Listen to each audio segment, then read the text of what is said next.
Assalamualaikum warahmatullahi wabarakatuh. Nama saya Muhammad Muhammad Syukra dengan NPM 3061. Kali ini saya akan mempresentasikan mengenai modul 3 di sini ya. Mengenai matplotlib, yaitu sebuah fungsi agar bisa menampilkan sebuah grafik pada Python di sini.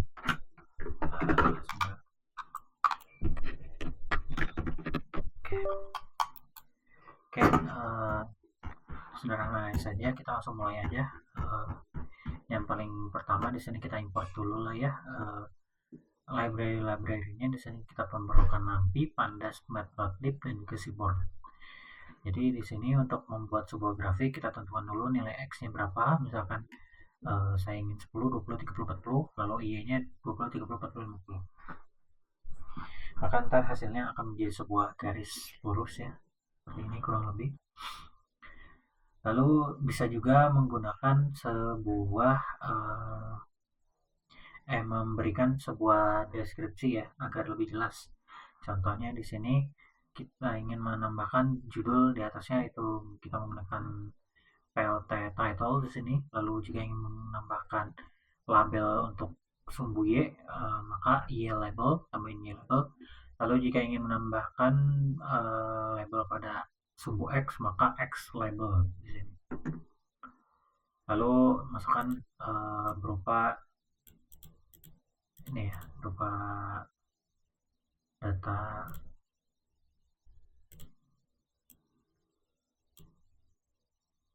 data inilah. Lalu di sini juga kita menggunakan sebuah kita langsung aja misalkan masukkan semua datanya, jadi kita tidak perlu pakai tidak perlu dideklarasikan misalkan x ini dengan nilai segini, y dengan nilai segini. Jadi kita bisa langsung aja masukkan si nilainya ya, langsung ke dalam si plt.plot di sini. Hasilnya bakal tetap sama. Lalu untuk yang contoh 2.4 ini, yang membedakan adalah bisa dilihat ya, kalau yang yang atas ini ukuran si kita sebutnya ini sebuah kanvas. Ukuran si kanvasnya ini mengikuti dengan nilai si plotnya ya di sini, nilai x dan y-nya, maaf. Tapi kalau di sini si kanvasnya itu ditentukan dengan plt aksis.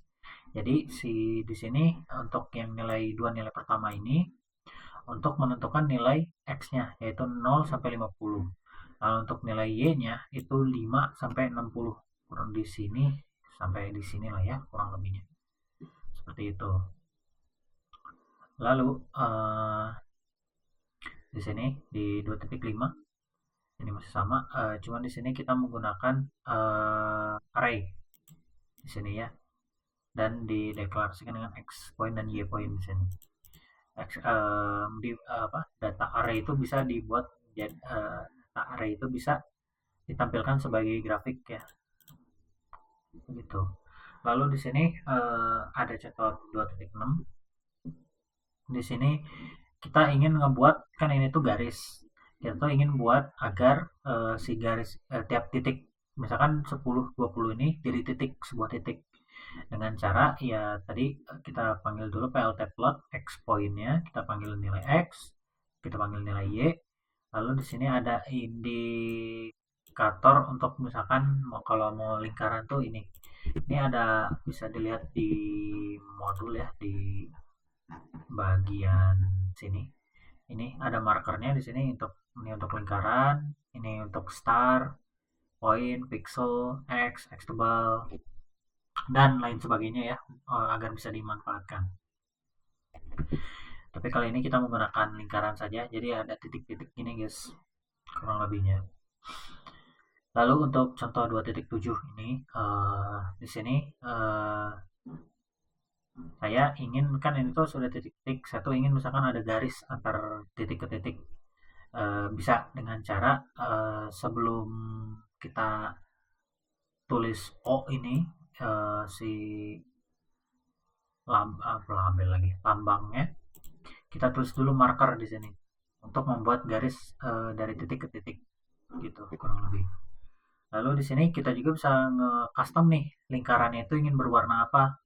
Misal sama seperti yang di atas ya, marker O. Lalu di sini MS25 ini tuh untuk ukuran lingkarannya mau berapa. Misalkan saya ingin buat jadi 10 di sini bisa. Lihat animasi. Nah ini makan ukurannya jadi lebih kecil ya lingkarannya. Warnanya juga bisa diatur. Misalkan saya ingin cian di sini. Nah ini jadi berubah ya si outline-nya. Lalu kita ubah menjadi warna hijau. Nah, seperti itu kurang lebihnya. Lalu di sini ini masih sama, cuman kita akan menambahkan sebuah grid. Fungsinya adalah agar kita dapat melihat si datanya jauh lebih akurat di sini. Kan kalau ini kadang mata kita mungkin bisa saja salah melihatnya ya. Tapi dengan grid ini kita jadi lebih pasti bahwa nilai ini 10 dan 20 ya. Titik ini. Lalu titik ini 20, 30 dan lain dan sebagainya lah ya. Dan seterusnya, maaf. Lalu di sini uh, kita bisa ngeganti si line style di sini. Kalau di sini tuh line style gridnya, kan ini gridnya garis lurus seperti ini ya. Kita misalkan ingin ganti nih si gridnya itu jadi berwarna hijau, lalu terus line stylenya itu garis-garis putus dengan jarak antar si garisnya itu 0,5. Jadi kayak putus-putus gitu. Lalu di sini penggunaan subplot. Jadi sebenarnya subplot ini tuh digunakan untuk membandingkan dua buah grafik. Jadi kalau kita tidak menggunakan subplot, nanti tuh misalkan bentar ya. Coba kita matikan saja fungsinya ya di sini. Ntar tuh hasilnya. Nah, bakal ini yang satu di atas, satu di bawah. Ini bakal sulit untuk menganalisanya. Jadi digunakan subplot di sini. Jadi subplot itu membuat agar si oh sorry. Ya, membuat si nilainya agar dia tuh dapat bersebelahan gitu agar bisa lebih mudah untuk membandingkan. Di sini misalkan ada nilai untuk grafik pertama ya di sini dengan x-nya sekian dan juga y-nya sekian. Nah, si subplot ini tuh maksudnya apa? Jadi si yang angka pertama ini tuh merupakan kolom ya, kalau saya tidak salah. Di sini kolom, di sini row. Jadi dia pada grafik pertama ini memiliki satu kolom dan dia juga memiliki dua row. Nah, ini tuh untuk indeks grafik pertama. Jadi sebenarnya kita bisa juga nih menambahkan tambahkan misalkan satu grafik lagi. Jadi di sini oh wait kok oh ya kehadiran sini ya. Misalkan kita tambahkan lagi jadi 3. Jadi bisa dibuat jadi 3 garis juga. Oh, atau tidak bisa? Oh, sorry. Tidak bisa ya ternyata kalau 3. Oke, jadi cuma maksimal bisa 2 doang untuk bisa ditampilkan. Agar bisa membandingkan si dua grafik seperti itu kurang lebihnya. Jadi itu untuk mengidentitaskan si bahwa ini tuh grafik di indeks pertama. Ini untuk grafik indeks kedua. Gitu. Nah, kan asalnya kan ini tuh tegak lurus ya. Karena ukurannya kan 1:2 gitu. Bisa juga sorry si barisnya satu, kolomnya dua di sini kan. Oh sorry, ini berarti row, ini kolom ya, my bad. Lalu di sini kita bisa ubah, bisa ganti nih jadi kayak tiduran gitu. Caranya adalah dengan membalik, bahwa jadi si row-nya yang dua, kolomnya satu. Maka hasilnya kurang lebih jadi seperti ini. Lalu di sini kita juga bisa mengatur ya untuk si ukuran figurnya di sini, yaitu 10, ukurannya 10 kali 6 di sini ya. Jadi di sininya 10, ininya kali 6. Jadi dia tuh bisa dipakai dengan eh, sampai dengan 6 kalau misalkan diatur dulu fix size-nya. Kalau kayak tadi kan seperti yang sudah dicoba ya, kalau misalkan langsung tanpa ini, tanpa, bakal jadi error gitu karena ada batas maksimalnya. Nah, karena ini sudah diidentifikasi ya bahwa si fix size itu 10 dengan maksimal data yang bisa diinput dalamnya itu adalah 6 di sini. Coba kalau kita misalkan tambah, ya iseng aja ini tambah 7. Apakah bisa? Harusnya tidak bisa. Ya, tidak bisa karena di sini udah ditentukan bahwa ininya 6, nggak boleh lebih dari 6. Kalau 6 ya error. Jadi seperti itu. Dan ini hasilnya ya, ini untuk data X dan ini data Y-nya ya. Lalu di sini ada array, di sini ada data array sekian. Lalu kita ingin mengetahui sketcher di sini ya, sketchernya.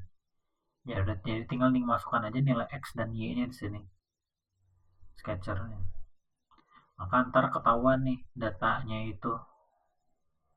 Di sini di 15 ya, ini 15. Kurang lebihnya seperti itu sih. Lalu di sini untuk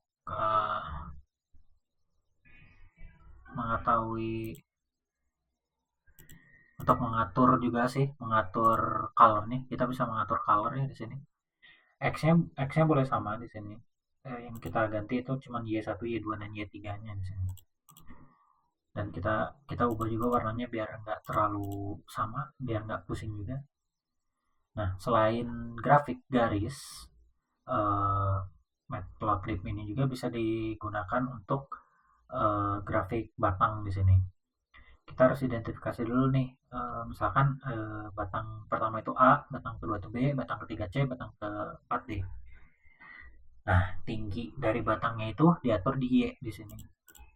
Sehingga ntar misalkan A 25, 26 ya, berarti di atas ini betul kurang lebih ya seperti itu. Nah, kalau ini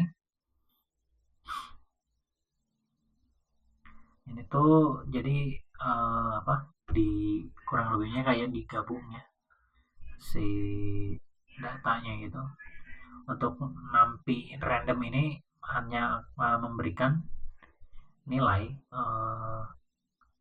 apa namanya?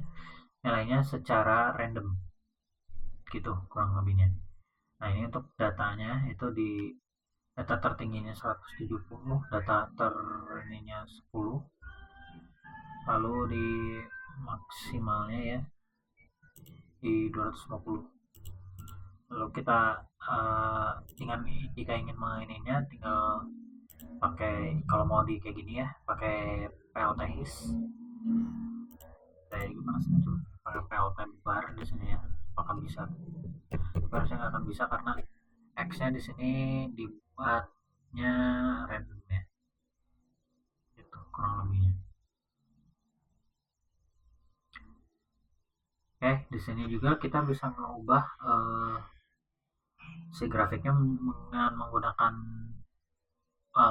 apa, grafik lingkaran di sini ya, ada ya kurang lebih seperti ini, bisa dilihat juga itu dengan cara kurang lebih mirip seperti yang batang, cuman di sini yang jadi labelnya itu adalah ya di bawahnya ini main label makanya si X Y-nya lah yang kurang lebih bisa kita asumsikan.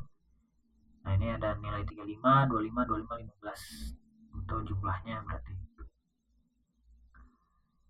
Oke, lalu di sini jika ingin menampilkan misalkan si biru ini apa, merah ini apa, tinggal kita tulis PLTL legend di sini untuk menampilkan si kotak deskripsi ini ya. Kita kasih title-nya presentasi buah.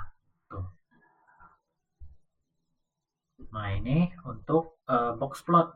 Jadi yaitu akan mengamati nilai-nilai yang kurang lebih bisa dibilang abnormal di sini.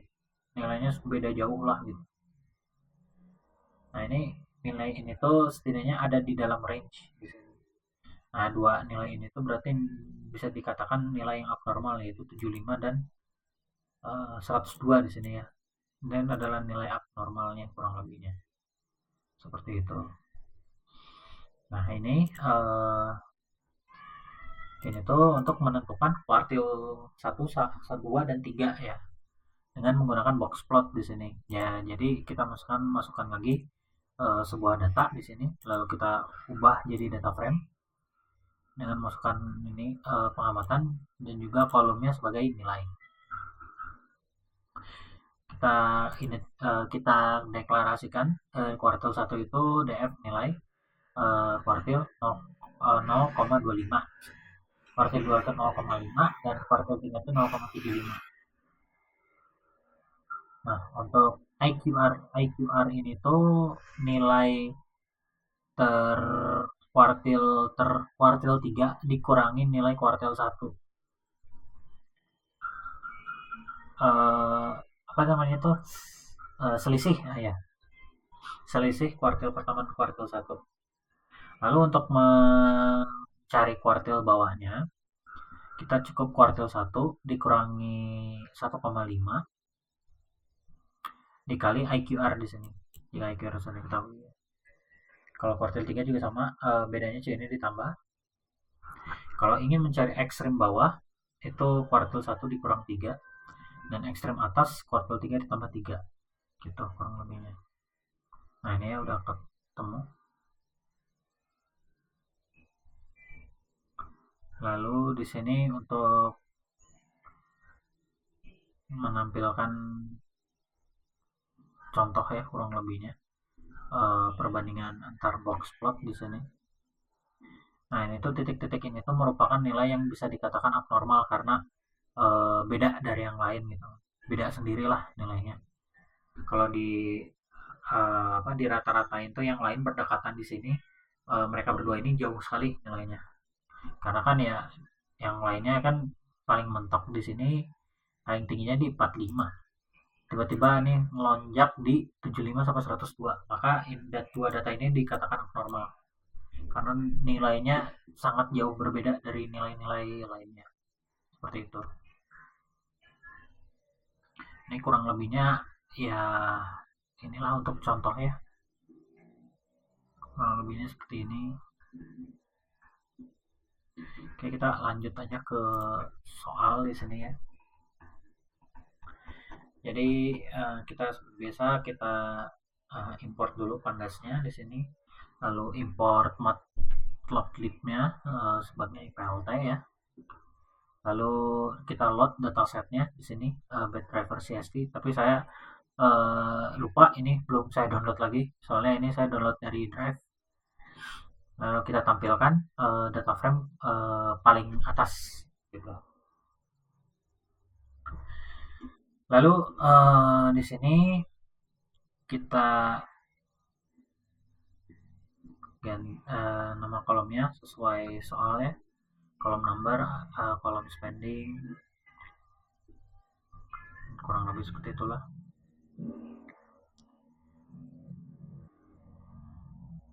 Lalu sekarang untuk nomor 1 kita membuat grafik hubungan antara X dan Y di sini.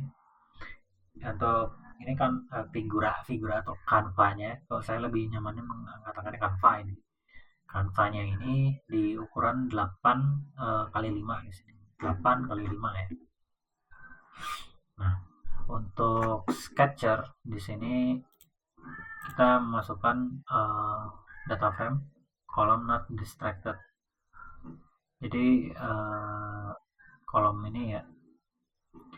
Jadi ini tuh kan kolom ini tuh karena panjang banget, jadi nggak mungkin ya kalau kita panggil fungsi ini bakal kepanjangan. Jadi kita simplifikasi agar bisa mudah dipanggilnya dengan menggunakan ini kolom number, kolom spending, kolom alkohol ya, lebih seperti itu. Kita akan membandingkan persentase driver in fatal collision yang tidak terdistract, dan juga number driver yang fatal collisionnya per billion miles. Pertama tentu kita pakai ini sketcher ya di sini. Kita menggunakan data frame, masukkan datanya, data kolom distractednya, lalu kita ambil data kolom nomornya untuk di sketcher ya. Lalu di sini alfanya 0,8. Ini untuk X label dan ini mah ya itulah. Ini bakal manggil dari sini ya. Lalu type layout, lalu save pic, ini di save dengan DVI nya segini, lalu bisa di show. Kurang lebih hasilnya seperti ini. Nah, ini yang dikatakan abnormal ini data yang 40 sama yang di sini ya, yang kayaknya kurang dari 10 ini. Lalu subplot 2 kali 4 di sini, A sampai H. Di poin A sampai H ya di sini. Kalau poin A ini kita satu baris satu kolom. Jadi sketcher spending sama loss di sini perbandingannya ya. Di sini seperti biasa kita panggil dulu kolom spending dan juga kolom losses dengan alpha 0,8. Di sini set label. Oh ya, ini accessnya itu jadi buat dia penempatannya ya. Jadi kalau access 0,1 ini di sini, yang 0,2 ini di sini, 0,3 dan seterusnya. Kurang lebihnya seperti itu. Jadi buat nentuin dia tuh mau di kolom mana. Seperti itu. Nah, ini untuk menentukan sketcher yang ini menentukan sketcher kolom spending dan juga losses, bisa dilihat di sini hasilnya. Lalu untuk baris yang B itu baris 1 kolom 2 sketcher 3 variabel. Oke, jadi dia akan sketch dengan menggunakan 3 variabel di sini. Pertama panggil dulu def kolom numbernya, terus kolom alkohol, lalu kita hitung nih kolom lossesnya berapa. Nanti akan ditampilkan datanya kurang lebih seperti ini.